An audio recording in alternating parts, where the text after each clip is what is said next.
Welcome back to the shop. Today we've got a J.H. Williams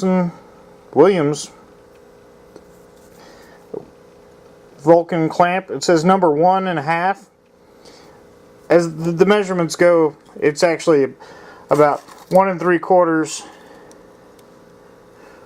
completely open, and then by the time I close this, I've got about a ½ inch of working room there. So anywhere between a ½ inch and 1 3/4 inches is about the working dimensions of this clamp. It's super heavy duty. I got it off of eBay. It appears to have been modified at some point. Somebody drilled a hole in it, which I'm not real happy about. But anyway, it should be more than enough for the kind of work that I do around here. And primarily, I think this is, I do a little bit of welding here and there, but occasionally when I've got a machine or a transmission or something that I'm working on, and I need to pick it up to put it on my workbench, it's good to have a nice strong clamp. And one of these days I'll do a tour of my workbench, which has a wheelchair crane hooked to it with a 500-pound capacity, so that I can lift heavy stuff on and off the bench.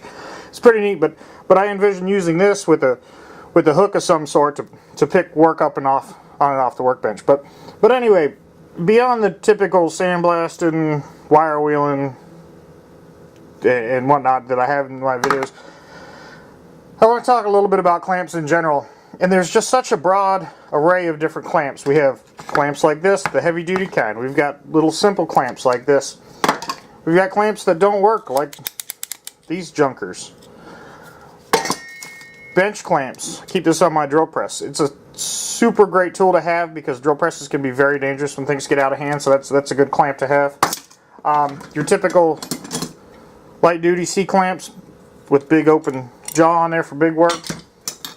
One of my favorite kinds of clamps, through watching the other guys on, particularly Keith Fenner, he has a million of these clamps. They're really cool. These F-style clamps. These are Bessie brand. There's quite a few different manufacturers of these, but these are great because they're just so fast to operate. I mean, these are real light duty. I just use these for super small projects, sometimes just to hang the camera off of even. These are great. And then we've got some non-conventional clamps. These are sort of hard to operate, but these are like wire pulling clamps, and I can use these to pick up sheets of steel and whatnot. Anyway, I don't want to fiddle with those. But then there's been some technologies that are relatively recent, at least to me, that are really cool. These are cant twist. They're quite expensive, so I don't have but this one, and they're neat because unlike these kind, when you put work in here, it will tend to orient with the screw, and this will flip around, and you'll make a hard job harder by having to fight it back and forth. But the cant twists are so nice because if you take two pieces of material and sandwich them together, not a good example, but anyway, if you have two pieces of material and you sandwich them together, all you have is these parallel jaws that are coming together and not trying to wiggle out from underneath you. So anyway, that's sort of a quick overview of the kind of clamping mechanisms that I deal with. This is almost similar to the cant twist, and this is just a regular mount for my cameras and whatnot.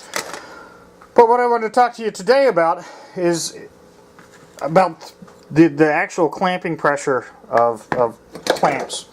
And that clamping pressure is partially predicated upon the diameter, the minor diameter of the screws, and then the strength of the backing here. And you can tell from these two different clamps that they're going to have different types of clamping characteristics because the inherent weaknesses of this backbone for this little Bessie clamp versus this heavy-duty Vulcan clamp. And then you can also see that, well, I've got a 7/16 by 14 thread on here. I've got an Acme threaded screw here, which is a much coarser thread. And that got me thinking about the thread count, teeth per inch, versus the clamping strength. And what I found today, I'm going to show in a couple graphs. And I think what's important is that I had envisioned, like most people do with screws, it's sort of an inclined plane where the degree of that screw is going to amount to the amount of mechanical advantage that you have in terms of that ramp. But I was thinking about it in those terms. But from what I found out reading some of the literature is that the most important thing is the minor diameter of the screw. And that minor diameter, in conjunction with the tensile strength of the metal, the strength of it, whether it be a grade 5, grade 8, grade whatever, that those are the numbers that actually give you your clamping force. So the difference between a fine thread and a coarse thread bolt is not so much the mechanical advantage, the inclined plane that's wrapped around a cylinder. Instead, it's the amount of meat within that minor diameter. Minor diameter meaning the inside, the bottom of the threads. And then the major diameter being the outside of the threads. So while those can be measured with pins and all sorts of different things, there's a world of literature on this, and I'm just scratching the surface from what I had learned today doing a little bit of research. That for clamping power and force, what you're going to want to look at is two things. One is the strength of this backbone, and two is the larger the minor diameter of this screw, the more clamping pressure you're going to have. So anyway, that's just a couple tips that I'm going to work by for now on, I think, until I learn something else. Also, these were a little bit more complex. I'm not exactly sure how the advantages work, fulcrum points and whatnot. So I'm not sure that what I said today about these clamps is applicable for these. But anyway, you know, I'll learn from the comments. I will learn from the rest of the interweb. And now what I'm going to do is what I normally do. I'm going to sandblast this. I'm going to wire wheel it. I'm going to bring it back. And then I'm going to leave you with some before and after pictures and a couple graphics that sort of explain graphically what I just explained to you there. So anyway, and thanks again for watching the channel. I really appreciate it. If you haven't already and you like the content, please subscribe. If you've got any comments or criticisms, please feel free to leave them. I'm perfectly fine with criticisms. Anyway, I appreciate it. Thanks again, and let's get to work.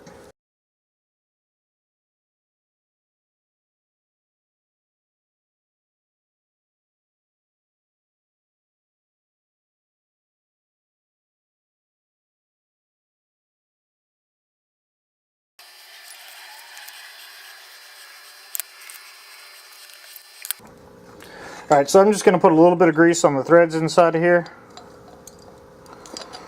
I don't want to gum up too much. This is a handy little tool, a little grease injector for working on small parts.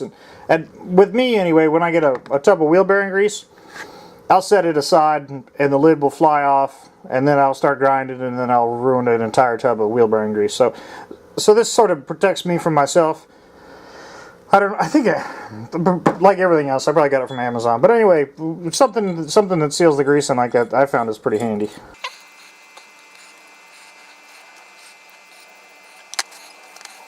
So that's it. That's the Williams, J.H. Williams, number 1.5 Vulcan clamp. Now, just leave you with a little bit of the information and the graphs that I was talking about earlier. Alright, so just a quick overview of the chart I was talking about earlier and how the tensile strength and the minor diameter are important. The effective area of a 7/16 by 14 bolt is 0.1063, and then for the purposes here, we'll just assume that it's a grade 5 bolt with a tensile strength of 120,000 psi. If you multiply 0.1063 by 120,000, that's going to give you a number different than 9,550.